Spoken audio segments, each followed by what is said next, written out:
Joj, koliko se mi včasih ne da umivati zob. Ta prekleti karies. Težave z zobmi so stare toliko kot človeštvo. Pračlovek, prazobna gniloba, moderni človek, sodobni karies. Ena in ista težava, ampak zelo pomembna razlika. Tisti del medicine, ki mu pravimo zobozdravstvo, je izoblikovalo dva poklica. To sta zobozdravnik in zobotehnik, ki se jo danes najbolj razveselimo, ko potrebujemo njihove storitve. S tem, da niti umivanje zob, niti obisk zobozdravnika nista sama po sebi pomembna. Vzroka za to sta čist različna.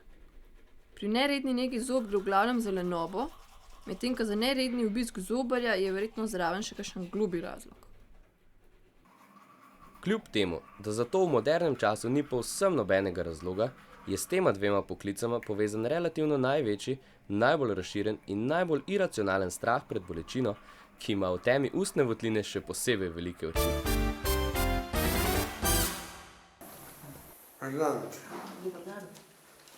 Ste zoba odtle? Ja, seveda. Mene me matra, nič strašno. Tudi mene. Samo mene me ni strah. O, mene je.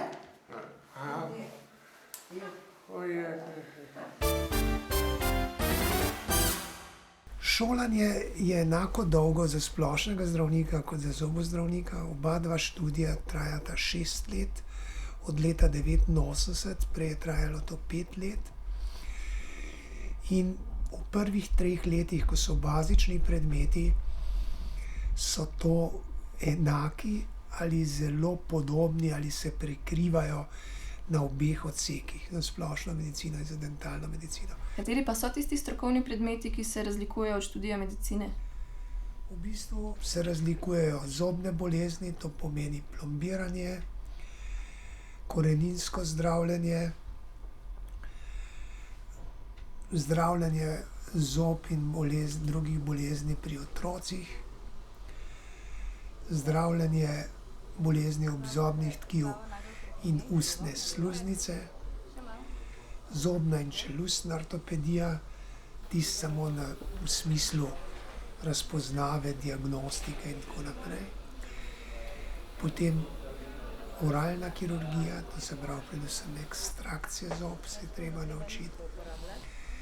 In potem fiksna protetika, to so prevleke, krone, mostički, to se pravi tisto, kar fiksno zacementiramo na obstoječe zobovje.